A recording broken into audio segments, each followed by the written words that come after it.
नमस्कार विद्यार्थियों, श्रीमती मोहरी देवी तापड़िया कन्या महाविद्यालय जसवंतगढ़ के यूट्यूब चैनल पर एक बार पुनः आपका हार्दिक स्वागत और अभिनंदन है। मैं प्रवक्ता चंद्र प्रकाश गुर्जर। आज की क्लास हमारी बीए द्वितीय वर्ष के छात्रों हेतु इतिहास विषय की होगी और इतिहास विषय के अंदर जो हम निरंतर अध्ययन कर रहे हैं, जो मालदेव के बारे में, मारवाड़ का इतिहास हम जो पढ़ रहे हैं, मारवाड़ राज्य के इतिहास के बारे में जिक्र करें, जिसके तहत हम मालदेव को पढ़ रहे हैं। मालदेव के शासनकाल की अगर बात की जाए तो 1532 ईस्वी से लेकर 62 ईस्वी तक इनका शासनकाल रहता है, जिसके समय इनके द्वारा, जिसके बारे में हमने अध्ययन किया कि किस तरीके से इनके द्वारा केंद्रीय सत्ता के साथ संघर्ष किया जाता है और उसके अलावा मारवाड़ के जो अन्य राज्य उनको अपनी अधीनता स्वीकार की जाती है, मारवाड़ के अन्य राज्यों पर अधिकार इनके द्वारा कर लिया जाता है। जिस तरीके से हमने जो पीछे जो निरंतर अपनी जो ऑफलाइन क्लासेज होती है, जिसके तहत हमने जो मारवाड़ में मालदेव शासक के बारे में पढ़ा था, अब चूँकि हमारी क्लासें जो कोविड-19 की वजह से ऑनलाइन हो रही है और पता नहीं कब तक कैसे ये रहती है, तो इन परिस्थितियों में मैं उम्मीद करता हूँ कि आप घर पे जो बेहतर तरीके से समय का सदुपयोग करेंगे और निरंतर पढ़ते रहेंगे। मैं भरपूर प्रयास करूँगा आपको अच्छे से अच्छा कंटेंट उपलब्ध करवाने के लिए। और हालांकि हमारे पास जो समय की इसमें थोड़ी दिक्कत रहेगी, क्योंकि टाइम ज़्यादा लंबा वीडियो नहीं बन पाएगा, वो थोड़ा अजीब रहेगा, तो मैं कोशिश करूँगा कम समय में आपको ज़्यादा से ज़्यादा कंटेंट और मैटर उपलब्ध करवाने की। तो आज हम बात कर रहे हैं, सीधे चलते हैं डायरेक्ट मुद्दे पे।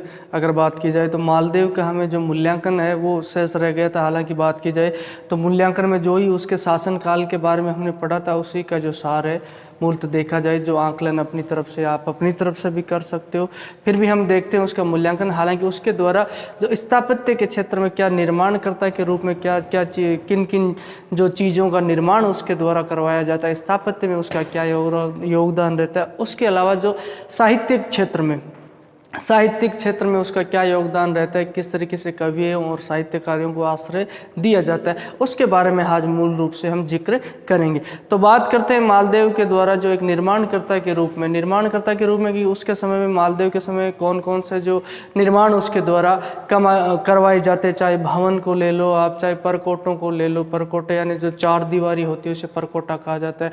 कोटड़ियों का निर्माण उसके द्वारा करवाया जाता है, जो कोटड़ियाँ होती है जिन्हें छोटे छोटे किले कहा जाता है। कई देवल भी उसके द्वारा बनाया जाता है। राव गंगा का देवल है, जो उसकी बात की जाए तो मंडोर में उसके द्वारा बनाया जाता है। तो एक शासक का, जिस तरीके से तुम देखो, कई शासक जितने भी, महाराणा कुंभा के समय तो उसने तो खूब दुर्गों का निर्माण करवाया था, और उसी तरीके से जो कई शासकों, जो मूलतः शासकों के द्वारा जो अपने शासनकाल के दौरान कई निर्माण कार्य करवाए जाते, उन निर्माण कार्यों में जो मुख्यतः निर्माण है उनके बारे में हम आज जिक्र करेंगे। तो मूलतः अगर बात की जाए तो इसकी जो शैली रहती है, जो निर्माण की शैली रहती है, वो मिश्रित शैली हमें देखने को पड़ती है। अब तक जैसा कि आपको पता है कि इस समय तक जो भारत में मुस्लिम शासक आ चुके हैं, मुस्लिम शासकों के द्वारा जो अपने साथ मुस्लिम शैली लाई गई है, उसका समन्वित और मिश्रित रूप हमें देखने को मिलता है। एक तो कुंभाकालीन जो स्थापत्य कला है, उसके अलावा जो मुस्लिम स्थापत्य कला है, उसका मिश्रित रूप हमें देखने को मिलता है, और मिले जुला रूप है जो हमें स्थापत्य निर्माण में जो इसके द्वारा जो करवाए जाते हैं, किसके द्वारा, कुंभा के द्वारा, उसी में हमें मिलता है। उसके तहत अगर बात की जाए तो कई तरह की, जो जोधपुर में भी कई निर्माण कार्य करवाए जाते हैं, जो किले हैं उनकी मरम्मत सुधार इसके द्वारा करवाए जाते हैं। कई जो परकोटे बनाए जाते हैं। इसके अलावा जैसे परकोटों की अगर बात की जाए, परकोटा क्या होता है, जैसे शहर के चारों तरफ की जो चार दीवारी होती है उसे ही परकोटा कहा जाता है। चाहे किले के चारों तरफ की चार दीवारी ही जो परकोटा, इसके द्वारा कई परकोटे बनाए गए, जिसमें भद्राजून का परकोटा है, पोखरण का है, सोजत का है, फलोदी। यहाँ पे जो परकोटों का निर्माण किसके द्वारा करवाया जाता है, मालदेव के द्वारा करवाया जाता है। कोटड़ियों का भी निर्माण करवाया जाता है। अब ये कोटड़ियाँ क्या होती है, तो छोटे छोटे जो किले होते हैं उनको ही कोटड़ी कहा जाता है। एक तो बड़े किले होते हैं, बड़े आकार में होते हैं, एक छोटे आकार के जो किले होते हैं, इन्हें क्या कहा जाता है, कोटड़ियाँ। रियाँ जो मेड़ता में स्थित है, यहाँ पे भी इनके द्वारा जो कोटड़ी बनाई जाती है। उसके अलावा जो दुनाड़ा है, पीपाड़ है, गुदुआ, कई क्षेत्रों में इत्यादि, और बाकी कई क्षेत्रों में इसके द्वारा जो ये कोटड़ियाँ बनाई जाती है।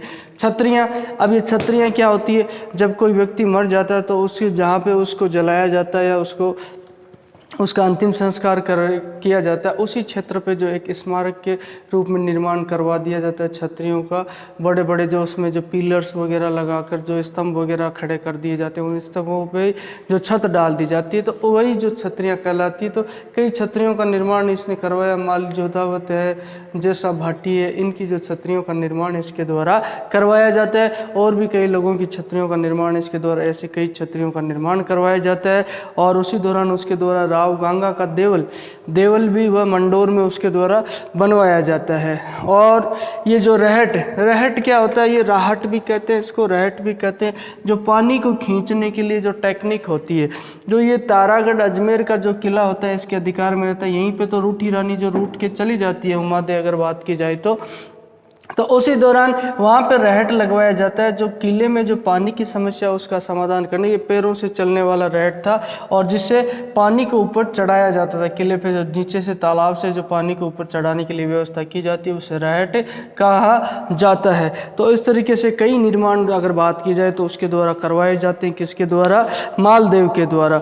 और बात की जाए तो जोधपुर नगर के जिले में जो इसके द्वारा क्या है, जोधपुर नगर में भी निर्माण करवाए जाते हैं। जोधपुर नगर में अगर बात की जाए तो जो किले में झरण बनवाया जाता है, रानीसर तालाब बनाया जाता है, और नाडोल का परकोटा बनाया जाता है। रानीसर तालाब का निर्माण भी इसी के द्वारा करवाया जाता है। कौन से? रानीसर तालाब। और किले में जो झरण वगैरह होते हैं जो किले की सुंदरता के लिए, उनका निर्माण भी जोधपुर में इसके द्वारा करवाया जाता है। तो ऐसे कई निर्माण इसके द्वारा करवाए जाते हैं। अगर बात की जाए तो रहट वगैरह का करवा दिया और कई छत्रियाँ करा दी।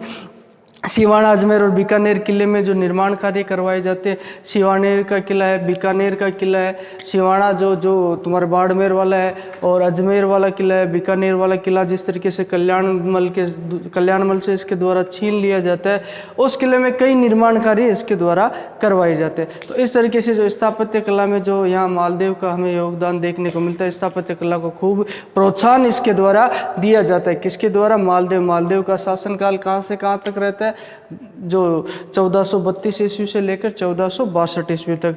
अब उसके पश्चात साहित्यिक क्षेत्र में अगर बात की जाए तो साहित्यिक क्षेत्र में किस तरीके का इसका योगदान रहा जाता है। साहित्य के आश्रयदाता के रूप में भी प्रख्यात होता है। कई कवियों के द्वारा, कई साहित्यकारों के द्वारा, कई विद्वानों के द्वारा अगर बात की जाए तो इसके दरबार में शरण ली गई, और कई उनको इसके द्वारा जो आश्रय प्रदान किया जाता है, और उन्हीं साहित्यकारों, कवियों के द्वारा, विद्वानों के द्वारा कई रचनाएं की जाती है। मुख्यतः इन कवियों की श्रेणी में अगर बात की जाए तो ये जो चारण लोग होते हैं, चारण कवि होते हैं, इनकी तादाद हमें बहुत ज़्यादा मिलती है, और चारण कवियों के द्वारा खूब सारी रचनाएँ की जाती है, जिससे हमें मारवाड़ राज्य के इतिहास के बारे में जानकारी प्राप्त होती है। और उसके अलावा जो तत्कालीन समय की जो परिस्थितियाँ, उनके बारे में जानकारी होती है। हालांकि इस चारण कवियों के द्वारा जो अपने शासकों के बारे में अतिशयोक्तिपूर्ण वर्णन किया गया है, इसे हमें सावधानी पूर्वक अध्ययन करना होता है। अगर सावधानी पूर्वक अध्ययन किया जाए तो मारवाड़ के इतिहास के बारे में हमें जानकारी प्राप्त हो सकती है। तो अब साहित्यिक क्षेत्र में अगर बात की जाए तो साहित्यिक क्षेत्र में भी खूब सारी रचनाएं होती है इसके समय, और मूलतः ये जो चारणों के द्वारा की जाती है। चारण जो कवि होते हैं, जिसमें ईश्वरदास बारट का भी नाम आता है, इसके द्वारा कई दोहों की रचना की जाती है, कई सोटों की, गीतों की, और मूलतः जो डिंगल भाषा में इनके द्वारा क्या की जाती है, रचनाएं की जाती है। डिंगल भाषा में ज़्यादा रचनाएं जो मालदेव के समय जो चारण कवियों के द्वारा की जाती है। इसमें कई कवियों का जो उल्लेख हमें मिलता है, जिसके तहत बात की जाए तो ये जो ईश्वरदास बारट है, इनके द्वारा कई दोहों की रचना की जाती है, कई सोटों में, कई गीतों की रचना की जाती है। अन्य कवि है, इनमें मेहा बिट्ठू है, जो अल्लूनाथ है, आसानंद है, कर्णिदान, रत्न उच्चारणी है, ये इनके द्वारा जो कई छपैये होते हैं, ये रचनाएं होती है। छपैये रचना है, दोहे हैं, गीते हैं, सोटा है, गीतों वगैरह की रचना, सोटों, रूपक इत्यादि की रचना किनके द्वारा की जाती है? चारण कवियों के द्वारा इनकी रचना की जाती है। और उसी दौरान अगर बात की जाए तो कई वेली रचना भी हमें मिलती है। वेली रचना में अगर बात की जाए तो रत्न सिंह की वेली की रचना किसके द्वारा की जाती है? इसका लेखक होता है दूधो विसराल होता है। और देईदास जेतावत की वेली की रचना हमें देखने को मिलती है, इसका लेखक कौन होता है? अखो भाणोत होता है। और उसके अलावा जो जैन साहित्यकारों के द्वारा भी, कई जैन विद्वानों के द्वारा भी रचना की जाती है, जिसमें मूल नाम आता है हमारे महात्मा नरसेन का। जो ये जैन है, जैन कवि, इनके द्वारा रचना की जाती है जिन रात्रि की कथा। और भी कई लघु स्तप राज, ये संस्कृत की रचना है। संस्कृत में इस पर टीका लिखी जाती है। किसके समय में लिखी जाती है? टीका मालदेव के समय में टीका लिखी जाती है। संस्कृत की रचना है। और भी कई तरह की रचनाओं का जो जिक्र हमें देखने को मिलता है। और कहते हैं कि खुद मालदेव ने एक संस्कृत ग्रंथ पे खुद टीका लिखी थी, हालांकि कई इतिहासकारों के द्वारा इसे अस्वीकार कर दिया गया। अब बात करते हैं मालदेव के चरित्र की। तो चरित्र का चूंकि हमने अध्ययन किया है मालदेव के बारे में, पूर्ण रूप से हमने जो पढ़ा है मालदेव के चरित्र का, तुम भी आकलन कर सकते हो। जिस तरीके से तुम देखोगे शुरुआती दौर में मालदेव के द्वारा जो मारवाड़ के आसपास जितने भी जो सामंत सरदार होते हैं, जिनके द्वारा स्वतंत्र व्यवहार किया जाता है, उनको पुनः अधीनता स्वीकार करवाई जाती है। उन क्षेत्रों पर अधिकार कर लिया जाता है। चाहे जालोर का क्षेत्र देख लो, तुम फलोदी का क्षेत्र देख लो, और भी अन्य कई, बीकानेर तक ये चला जाता है। बीकानेर पे अधिकार इसके द्वारा कर लिया जाता है। मेड़ता पे अधिकार इसके द्वारा कर लिया जाता है। वीरमदेव के साथ संघर्ष होता है। अजमेर पे इसके द्वारा अधिकार कर लिया जाता है। तो कहते हैं कि जो मारवाड़ के शासकों में सर्वाधिक जो मारवाड़ का क्षेत्रफल यानी जो राज्य की सीमाओं का विस्तार किसी के द्वारा किया जाता है तो वो मालदेव के द्वारा ही किया जाता है। इसमें प्रतिभा और योग्यता की हम यहाँ कमी नहीं कह सकते, दूरदर्शिता की खूब कमी है, जो कमी नहीं बता सकते हम। दूरदर्शिता देखने को मिलती है, लेकिन जो एक घटना होती है वो इसके जीवन में सबसे बड़ा जो कलंक रहती है, जिसका हमने बात किया, जो गिरी सुमेल का युद्ध होता है। जनवरी 1544 ईस्वी में होता है। जेता और कुंपा जो इसकी तरफ से लड़ते हैं। और ये युद्ध किससे होता है? शेरशाह सूरी से होता है। शेरशाह सूरी से जो युद्ध होता है उसी दौरान अगर तुम बात करोगे तो उस युद्ध में जो ये बीच में रण क्षेत्र को छोड़कर कैसे भाग जाता है, जिसके बारे में हमने जिक्र किया था। रण क्षेत्र में देखा तुमने, जो अपने ही लोगों पे इसके द्वारा क्या की जाती है? शंका और संदेह किया जाता है। तो ये 1544 में ये इसके जीवन में सबसे बड़ा कलंक रहता है अगर बात की जाए तो उस युद्ध में जो अपने विश्वस्त सैनिकों पे उसके द्वारा विश्वास नहीं किया जाता है और ये रण क्षेत्र को बीच में छोड़ के चला जाता है। नहीं तो आज जो इतिहास अलग ही होता मारवाड़ राज्य का, अगर बात की जाए जेता और कुंपा के साथ अगर ये संघर्ष करता तो ये जीवन में इसके ऊपर जो सबसे बड़ा कलंक हमें देखने को मिला। उसके पश्चात जब शेरशाह सूरी की मृत्यु हो जाती है तब हमने देखा कि किस तरीके से जालोर से जो बिहारी पठान हैं उनसे जो क्षेत्र छीन लिया जाता है इसके द्वारा। और उसके अलावा अगर बात करें तो जो पुनः मारवाड़ पे इसके द्वारा जोधपुर पे अधिकार कर लिया जाए। जोधपुर किसके अधिकार में चला जाता था पहले? जो उसके शेरशाह सूरी के। हालांकि उस गलती के पश्चात उसके द्वारा जो मारवाड़ पे पुनः इसके द्वारा अधिकार कर लिया जाता है, ये वाकई में इसकी विलक्षण प्रतिभा थी। तो उसी दौरान जो कई क्षेत्रों पर अधिकार कर लिया जाता है और ये संघर्ष करता रहता है निरंतर। बात की जाए आसपास के क्षेत्रों पे जो, और उसी दौरान जो मालदेव के साथ जो वीरमदेव का लड़का जयमल से भी ये संघर्ष होता है। और इसी दौरान जो बात की जाए तो ये जो पुनः प्राप्त करना अपने राज्य को, ये इसके लिए बहुत बड़ी उपलब्धि रहती है। अगर मान लिया जाए तो इसके चरित्र के बारे में बात किया जाए, ये इसके जीवन में बहुत बड़ी उपलब्धि रहती कि इसने मारवाड़ के खोए हुए राज्य को पुनः प्राप्त कर लिया। और दूसरी बात अगर इसके चरित्र की बात की जाए तो इसमें जो इसका विवाह होता है, एक विवाह होता है जैसलमेर का जो शासक होता है उसकी पुत्री होती है जो उमादे ये कौन होती है? जो जैसलमेर का शासक है उसकी पुत्री होती है, जिसे इतिहास में रूठी रानी के नाम से भी जाना जाता है। ये जो घटना इसके जीवन में घटती है, हालांकि ये जो मालदेव है काफ़ी जो भोग विलासी प्रवृत्ति का था। 25 इसके रानियाँ थी, कई उपरानियाँ थी। तो इससे जो उमादे से इसका विवाह होता है और उसी दौरान जो विवाह के दौरान कहते हैं कि विवाह की रात्रि को ही जब ये जो उमादे जो रानी है इसके द्वारा जो निमंत्रण भिजवाया जाता है मालदेव को, उस वक्त उसके द्वारा खूब शराब पी जाती है और उसी दौरान अपनी दासी को भेजा जाता है इसके द्वारा। और ये दासी पे क्या आसक्त हो जाता है और इसके द्वारा अपनी काम पिपासा को जो दासी से ही शांत की जाती है। तो इससे ये जो उमादे इसके व्यवहार से काफ़ी रुष्ट हो जाती है और उसके बाद में ये उमादे कभी भी इसके पास नहीं जाती है और ये जीवन भर इससे रूठी रहती है। और तारागढ़ के किले में, जो तारागढ़ का किला यानी अजमेर में जो स्थित है वहीं पे रहती है। मालदेव के पास से ये जीवन भर नहीं जाती है। और इसके द्वारा अगर बात की जाए, मालदेव का एक बड़ा लड़का होता है राम, उसको गोद ले लिया जाता है और उसके पश्चात जब मालदेव की मृत्यु होती है तो उसकी पगड़ी के साथ ही ये क्या हो जाती है? सती हो जाती है। ये भी इस पे एक जो बहुत ही बड़ा कलंक है अगर बात की जाए इस तरीके से उसके द्वारा जो ये भोग विलास प्रवृत्ति है, जो कामुकता की प्रवृत्ति है, इसमें जो मालदेव में हमें अतिरिक्त देखने को बहुत ज़्यादा देखने को मिलता है। जैसा कि हमने बात किया था उदय सिंह के समय, तुम्हें याद होगा उदय सिंह के समय जो उदय सिंह से भी इसी बात को लेकर इसके बीच में जो संघर्ष होता है, जो इसकी रानी जो स्वरूप देवी होती है जयत्र सिंह की लड़की, उसकी बहन से भी वह विवाह करना चाहता है मालदेव आसक्त होकर, लेकिन उसके द्वारा मना कर दिया जाता है और उदय सिंह के साथ उसका विवाह कर लिया। तो उदय सिंह से इसी बात के कारण शत्रुता, ये इसकी कहीं ना कहीं कमजोरी रहती है मालदेव की अगर बात की जाए। ये भोग विलास की जो प्रवृत्ति रहती है और ये कामुकता की प्रवृत्ति, ये इसमें ज़्यादा देखनी है। इसकी असफलता के लिए भी ये मूलतः अगर देखा जाए तो ये जो कारण एक रूप से जो कारण हो सकती है अगर बात किया जाए।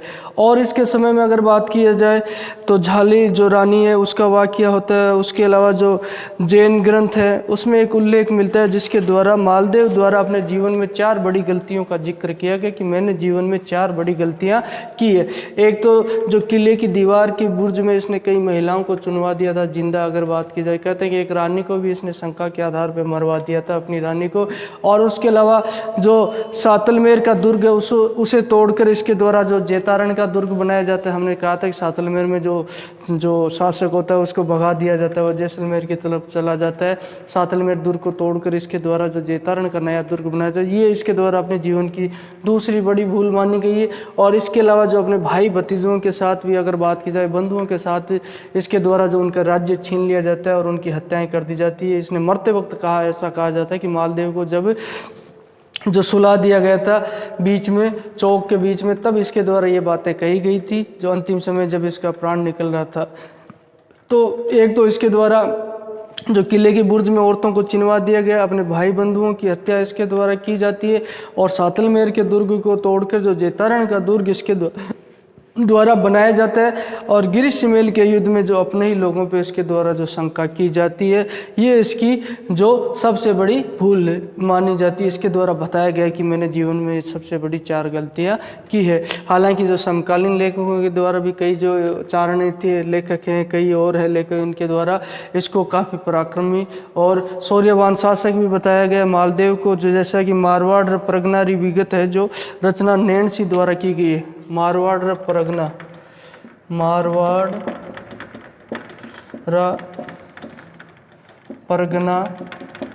विगत, ये रचना किसके द्वारा की जाती है? नैणसी के द्वारा की जाती है। इस रचना में नैणसी क्या कहता है इसके बारे में उल्लेख किया गया है। किसके बारे में?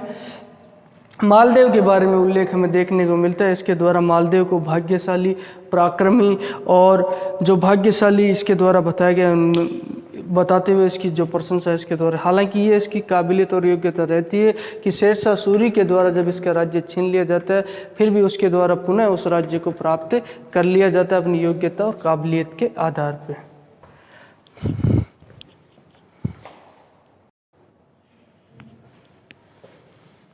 तो विद्यार्थियों, आज की क्लास में हमने जो मालदेव का मूल्यांकन किया और उसके बारे में जो जानकारी हासिल की है, हालांकि मैंने खूब प्रयास किया बहुत कम समय में आपको इतना सारा बता दूं, लेकिन फिर भी थोड़ी वीडियो की है जो बात की जाए, वीडियो का टाइम बढ़ ही गया है कि नहीं।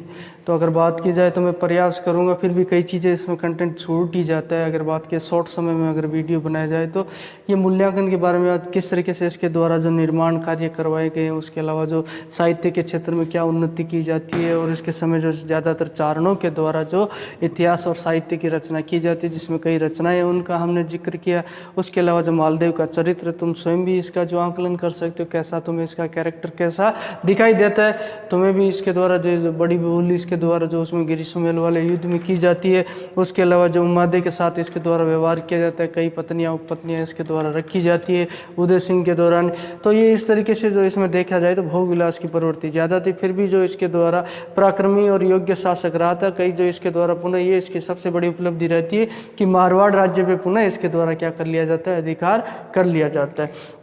तो बोलिए, यहाँ तक कोई चीज़ समझ में नहीं आई हो, किसी तरह की समस्या और शंका हो तो आप निसंकोच जो अपने शैक्षणिक व्हाट्सएप ग्रुप है उस प्लेटफॉर्म पे अपनी बात रख सकते हो और आपकी समस्या और शंकाओं का समाधान निश्चित रूप से किया जाएगा। और आज की क्लास के लिए बस इतना ही, और सभी विद्यार्थियों का एक बार पुनः बहुत बहुत धन्यवाद।